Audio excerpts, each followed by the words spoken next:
Senhor presidente, eu subo essa tribuna hoje para falar sobre a mentira e a canalice de Jair Bolsonaro ao dizer que pelo Congresso Nacional, pela inércia do Congresso Nacional, da Câmara dos Deputados, não se aprova a medida provisória, que as medidas provisórias caducam.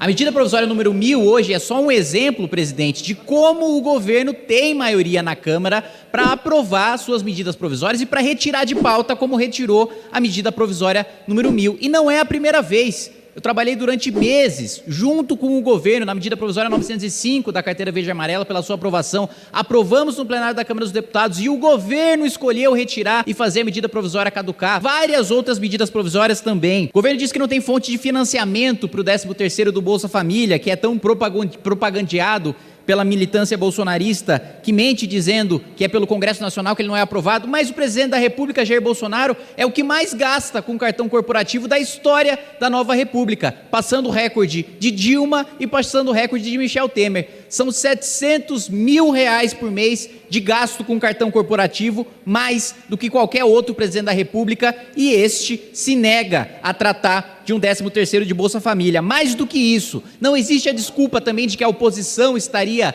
obstruindo e atrapalhando os trabalhos. Já vencemos várias vezes a obstrução da oposição neste plenário, senhor presidente, mas neste exato momento a gente está tendo um exemplo da própria oposição votando um projeto que é bom para o governo. É a desvinculação de fundos, é a liberação de mais de 100 bilhões de reais para o governo gastar, como bem entender, dentro do âmbito da pandemia, na saúde e na educação. O governo não tem a desculpa de que não tem maioria no Congresso Nacional, não tem a desculpa de que é o Congresso Nacional que está barrando as suas pautas, porque é o próprio governo que barra suas pautas e que faz as suas medidas provisórias caducarem. Muitas vezes, quando eu critico o ministro Paulo Guedes, presidente, militância bolsonarista vem dizer que é porque é fácil eu reclamar, porque o Congresso Nacional que barra as privatizações. A privatização da EBC que o Bolsonaro prometeu não necessita de aprovação do Congresso Nacional. Da Valec não necessita de aprovação do Congresso Nacional, basta um decreto para incluir no Plano Nacional de Desestatizações aprovado no governo Fernando Henrique. Várias, dezenas e dezenas de empresas estatais não precisam da aprovação do Congresso Nacional. E mais, privatização dos Correios, Petrobras, Banco do Brasil, Caixa, Bolsonaro já falou contra todas elas e não enviou para o Congresso Nacional. O Congresso Nacional não poderia, favorável à privatização desses bancos públicos, não poderia propor um projeto para a privatização desses bancos. Necessita do governo e o governo não mandou. O governo não aprova reformas porque o Congresso barra as reformas. Como o Congresso barra as reformas? Paulo Guedes disse em 2019 que enviaria a reforma tributária na semana que vem. Essa semana que vem já dura mais de um ano, com 1/3 de reforma enviada. E sempre que ele fala dos outros 2/3 da reforma, ele fala de aumento de tributo, de tributação de PIX, de tributação de imposto, fala que o Brasil vai surpreender o mundo. Realmente, é surpreendente que acabou de sair uma tecnologia, a gente já vai sair taxando, quando nenhum outro país do mundo está taxando essa tecnologia. Reforma previdenciária, senhor presidente, o senhor sabe mais do que qualquer um dentro dessa casa, como esse debate foi iniciado no governo Temer e como foi conduzido e aprovado pelo parlamento, apesar do presidente Jair Bolsonaro e apesar do Ministério da Economia. O presidente Jair Bolsonaro, a única vez que me pediu pessoalmente voto na reforma previdenciária foi para votar o destaque para tirar policial federal da reforma. A única vez que o presidente da República veio aqui até este parlamento para falar de reforma foi para desidratar a reforma do próprio governo, para atender a sua própria base. Prisão em segunda instância, porque o Congresso Nacional não vota, não aprova prisão em segunda instância. Os próprios deputados da base do governo operando dentro da comissão especial para ela não ser reinstalada e para a gente não votar a prisão em segunda instância. Os próprios deputados, PP, PL, atuando, operando dentro da comissão da qual eu faço parte, da prisão em segunda instância, para que ela não seja pautada, para que ela não seja votada. Auxílio emergencial, que o Bolsonaro adora dizer que é o grande autor, é o grande pai, sequer mandou projeto para o Congresso Nacional. Havia um projeto no Congresso Nacional que o governo apoiava para o auxílio de R$200, o próprio governo não mandou projeto nenhum, e nós aumentamos o valor e nós garantimos o pagamento do auxílio. Querendo ou não, nós somos um país presidencialista. Eu, pessoalmente, sou parlamentarista. Eu acho que nós deveríamos ter um primeiro-ministro. Eu acho que o presidente da República deveria ser o equivalente ao Itamaraty, representante-chefe de Estado. Mas nós estamos num país presidencialista. É o presidente que lidera, é o presidente que pauta as reformas do país, é o presidente que guia, que dá o tom das reformas ou não reformas do país. E o presidente da República, como já deixou muito claro, aliás, no seu discurso no CEASGESP, não tem o menor interesse de pautar qualquer tipo de reforma ou de privatização. Ainda diz, e eu já escutei muito isso, senhor presidente, mas o que está barrando tudo é o DEM, é o Centrão, são os partidos que estão lá, querendo só o fisiologismo e o Bolsonaro é uma vítima das presidências da Câmara dos Deputados e do Congresso Nacional. O presidente da República disse essa semana que o presidente Davi Alcolumbre assume o ministério que ele quiser. Peraí, não eram grandes inimigos? O presidente da República não era vítima? Como agora o presidente do Senado vai virar ministro? Sempre fez enfrentamento ao Supremo Tribunal Federal. Agora disse que se estivesse no lugar do ministro Cássio Nunes, votaria a favor do Lula da mesma maneira que o ministro que ele acabou de indicar votou. Olha só que coincidência. Mais do que isso, e para finalizar, senhor presidente, durante os últimos meses, eu fui obrigado a escutar de militância bolsonarista que seria o fim do Movimento Brasil Livre, que seria o fim de todos aqueles da direita traidora que se colocaram contra o presidente Jair Bolsonaro. Mas o que a gente viu na eleição de 2020 foi o MBL aumentando na cidade de São Paulo, número de vereadores de 1 para 3, e os bolsonaristas não elegendo ninguém. Ninguém, senhor presidente, na cidade de São Paulo, 0 indicado pelo presidente da República. O presidente só faz alianças não para aprovar qualquer reforma ou privatização.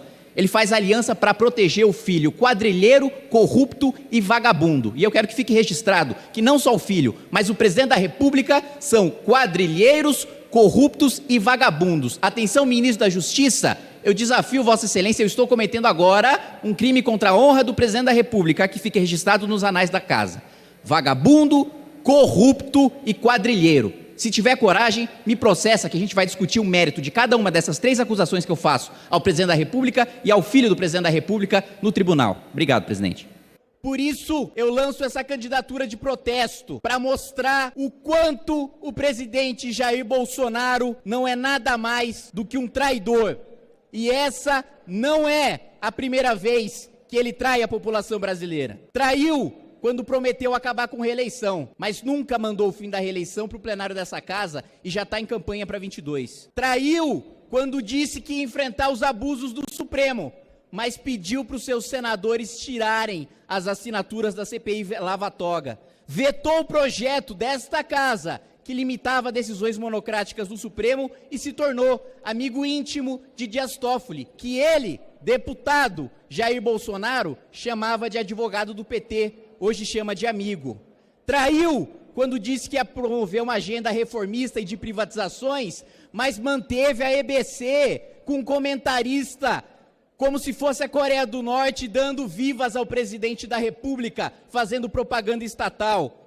Passou 2 anos de mandato e até agora o que a gente tem é 1/3 de reforma tributária, com os outros 2/3 prometendo o CCPMF. Traiu quando disse que ia acabar com uma mata, mas deu 4 milhões de reais para o seu filho Carluxo contratar uma equipe de propaganda sem licitação durante a pandemia. Disse que ia acabar com a mamata, mas dobrou os gastos com cartão corporativo. Disse que ia acabar com a mamata, mas pagou 41 milhões de reais para a empresa da esposa do seu advogado. Traiu quando disse que ia nomear um ministério técnico, mas escolheu 2 ministros da educação que não sabiam falar português. Um por não ser brasileiro, outro para o seu analfabeto funcional. E o terceiro, eu nem vou citar, porque eu não sei se o currículo é verdadeiro ou falso. Traiu quando disse que ia combater o crime, mas mandou medida provisória para essa casa para extinguir o COAF. Pediu foro privilegiado para o filho, barrou a aprovação da PEC da 2ª instância, suspendeu o julgamento de homicida, ladrão, estuprador, sancionando, sem conversar com a magistratura ou com o Ministério Público, a emenda do juiz de garantias. Sancionou também a lei de abuso de autoridade contra policiais, juízes e promotores. Tudo isso para proteger a si mesmo e a sua família de quadrilheiros, vagabundos e corruptos. Por isso, lanço essa candidatura de protesto com pauta única, o impeachment. Se estão incomodados em ser chamados de vagabundo, quadrilheiro corrupto, me processa e ganha na justiça. Eu sei que não tem culhão para isso, tem culhão para ficar falando na internet. Chega no plenário, é tudo tchutchuca do Centrão, é tudo venda de voto, enquanto iam pra rua pedir Lava Jato, pedir COAF com Moro, pedir prisão em 2ª instância, não pedia liminar para o Gilmar Mendes no Supremo, Em 2019, quando eu me candidatei à presidência dessa casa, muitos colegas diziam que eu não deveria me candidatar porque não estaria na linha sucessória da presidência da República, porque não tenho 35 anos. Veja só que ironia, os mesmos que diziam que eu não poderia estar na linha sucessória da presidência da República por não ter 35 anos e que a casa não poderia perder essa prerrogativa, hoje votam num réu, num condenado que estará fora da linha sucessória, não por falta de idade, mas por denúncia de corrupção. Exatamente os mesmos que diziam que eu não estaria na linha sucessória, votam num sujeito condenado em segunda instância por improbidade. Votam num sujeito réu por corrupção e lavagem de dinheiro. E acham que isso é ser conservador. Acham que isso é ser liberal. Carlos Lacerda sentiria vergonha de ver um verme como Jair Bolsonaro chamando-se de conservador. Roberto Campos teria vergonha de ver um senhor como Paulo Guedes intitulando-se liberal. Ulisses Guimarães, em 1973, quando lançou uma candidatura contra a farsa da ditadura militar, seu objetivo era expor a farsa do regime que montava um teatro travestido de eleição presidencial. E o deputado Eduardo Bolsonaro, que grita no fundo, parece muito másculo agora, mas quando lhe chamei em debate, por repetidas vezes, na tribuna e no plenário dessa casa, fugiu com seus seguranças da Polícia Federal, por não ter a hombridade de falar no olho a olho.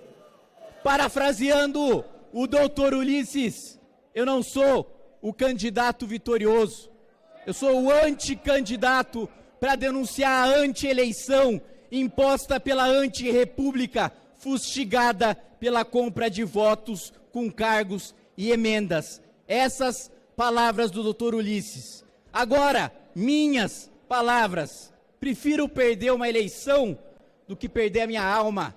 Prefiro perder uma eleição do que manchar o nome da minha família me associando a criminoso.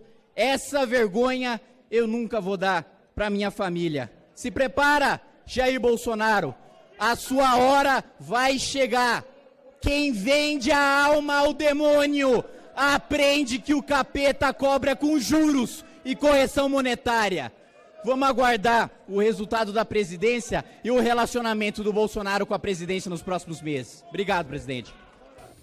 Senhor presidente, senhores deputados, nesta casa, recentemente, a gente tem visto muito debate em relação à segurança pública, ao pacote anticrime do ministro Sérgio Moro e outras propostas que têm vindo deste parlamento, e infelizmente a gente tem ouvido muitas besteiras, muitos mitos, para dizer o mínimo ainda, para ser elegante, como a frase que se tornou quase um clichê de que o Brasil, abre aspas, prende demais, fecha aspas.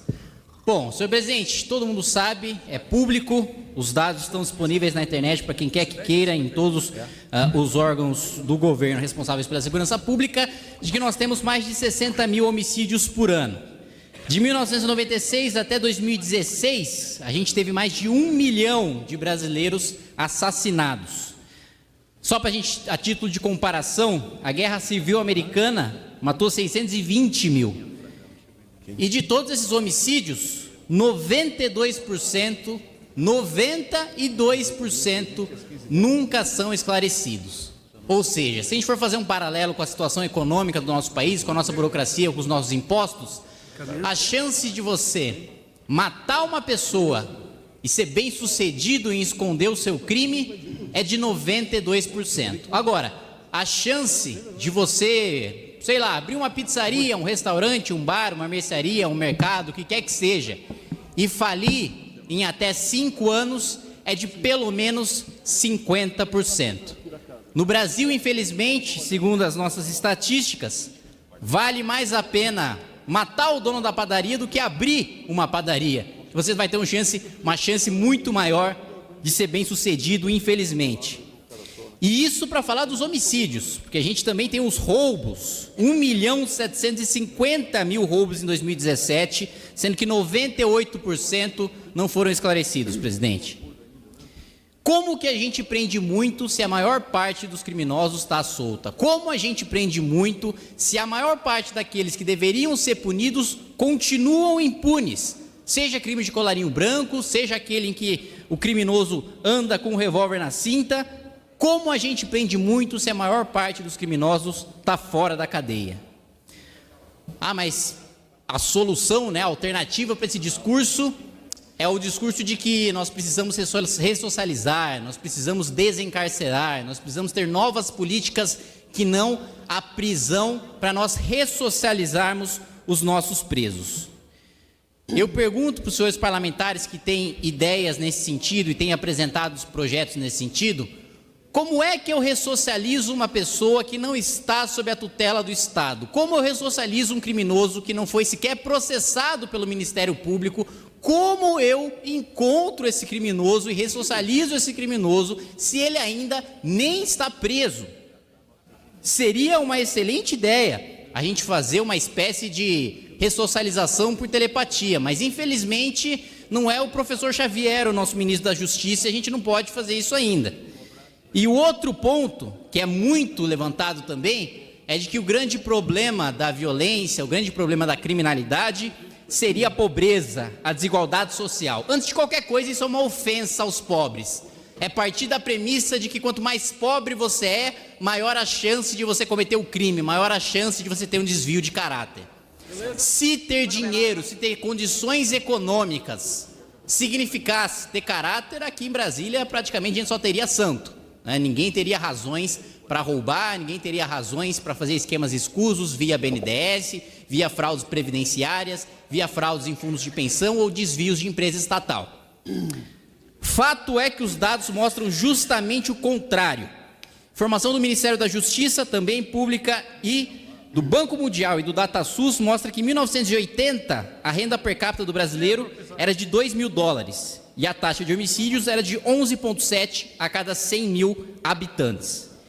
Em 2011 essa renda, que era de $2.000, saltou para $13.000 e a taxa passou para 27 a cada 10 mil habitantes. Ou seja, em valores reais corrigidos em termos monetários, o brasileiro ficou 2 vezes mais rico. E o Brasil ficou menos desigual, mais educado, com mais acesso à saúde, mais acesso à educação. Mas ainda assim, o país se tornou mais violento. A mesma coisa se analisa quando a gente para observar região por região. E eu peço 1 minuto para concluir, presidente, que entre 2004 e 2009, a renda média do Nordeste teve um aumento real de 28,8%. Para concluir, deputado. Para concluir, presidente, mas ao mesmo tempo foi a região em que o número de crimes mais aumentou. Ou seja, apesar do aumento de repasses do governo federal, que penalizou os outros estados em detrimento de interesses políticos para desenvolver um crescimento artificial, ainda assim a redução de desigualdade e o aumento de renda não resultou numa diminuição da violência. Portanto, a única coisa que eu peço para meus colegas de parlamento é que, na discussão desse tipo de proposta, se tenha responsabilidade. Hoje nós estamos na mais alta expressão do poder legislativo da República Federativa do Brasil. A gente não está mais fazendo política de DCE. Obrigado, presidente. Ok. Senhora presidente, senhores parlamentares, muito me honra utilizar essa tribuna aqui pela primeira vez como deputado empossado. Quero, antes de qualquer coisa, agradecer os 465 mil brasileiros que acreditaram em mim e me conferiram esse mandato. Dizer também que venho justamente para tentar retomar e trazer a renovação e a esperança na política que se perdeu, combater a demonização da política. Acho que todos os colegas aqui sabem que para a população em geral, infelizmente, a imagem que político tem hoje é a imagem de ser ladrão, é a imagem de ser bandido, e a gente sabe que não é assim. A gente sabe que tem muita gente séria, tem muita gente que trabalha, tem muita gente com bons projetos aqui para serem debatidos, e é essa a imagem que a gente precisa levar para fora. a imagem do debate, a imagem da proposição, a imagem da Câmara dos Deputados que serve a população e não se serve dela. Queria, para quem não me conhece, me apresentar aos colegas. Sou Kim Kataguiri, fui eleito pelos Democratas de São Paulo, sou filho de metalúrgico, dona de casa, não tenho origem de playboy, como as esquerdas adoram dizer, né, de que só rico, filho de rico e de bilionário que defende direita, que defende liberalismo. Pelo contrário, quem mais se beneficia do liberalismo, quem mais se beneficia da liberdade de mercado são justamente os mais pobres, são justamente aqueles que mais precisam. E justamente por isso, para já aproveitar um tema atual do vazamento da minuta da reforma previdenciária, eu aproveito esse primeiro pronunciamento e agradeço o tempo de liderança concedido pelo bloco para falar um pouco sobre a reforma previdenciária e a necessidade que a gente tem de aprovar urgentemente aqui nessa casa e nesse plenário essa reforma que é hoje, se você fosse fazer uma comparação entre o Campeonato Brasileiro e o governo Bolsonaro, o governo Bolsonaro está começando pela final. A final é a votação da reforma previdenciária. E a gente precisa vencer essa final.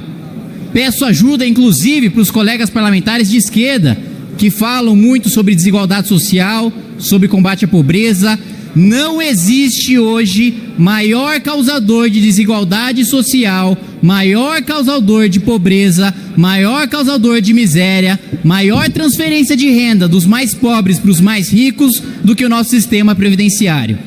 É engraçado que todos esses que vociferam contra a reforma da Previdência, e isso é transparente, é só pegar no portal da Câmara, não abriram mão das suas aposentadorias parlamentares, que é um sistema não de repartição geracional, mas de repartição simples. Ou seja, esses parlamentares que se dizem contra a reforma querem um sistema diferente para si mesmos. Agora, para a população, querem que todo mundo continue no esquema de pirâmide, em que os mais pobres são obrigados a financiar a elite do funcionalismo público, e inclusive deputados, senadores, juízes, promotores, ministros do Supremo Tribunal Federal e servidores públicos federais. Essa desigualdade social institucionalizada tem de acabar, e quem fala em combate à miséria, quem fala em combate à pobreza, quem fala em combate à desigualdade, mas não fala em reforma da Previdência, não passa de hipócrita, não passa de populista. Pode-se falar muito aqui sobre educação, sobre saúde, sobre segurança, mas o dinheiro precisa sair de algum lugar, porque ele não nasce do chão. E se a gente não fizer essa reforma, todos os estados vão continuar quebrados, os senhores não vão conseguir mandar emendas para suas respectivas bases eleitorais e, mais uma vez, o Congresso vai sair desgastado. Quero aproveitar os últimos minutos para agradecer também ao Movimento Brasil Livre, que me acompanhou durante toda essa trajetória, do qual tive a honra de ser um dos fundadores. Caminhamos, a pé de São Paulo até Brasília, aqui nessa casa, para protocolar o pedido de impeachment. Acampamos durante mais de um mês também em frente a essa casa para derrubar o governo mais corrupto da história do país. Tenho muito orgulho de dizer isso. E chego aqui para mostrar que não estava simplesmente fazendo oposição por oposição, não estava simplesmente jogando pedra, mas queria colocar algo no lugar. E para finalizar, senhor presidente, quero dizer que estou usando uma das únicas heranças que meu pai, falecido há 2 anos, me deixou, que é essa gravata que ele comprou para acompanhar a formatura da minha irmã.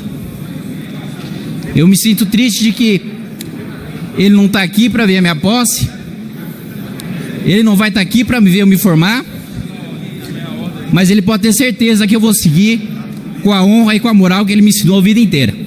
Obrigado, senhor presidente. Obrigada, deputado Kim.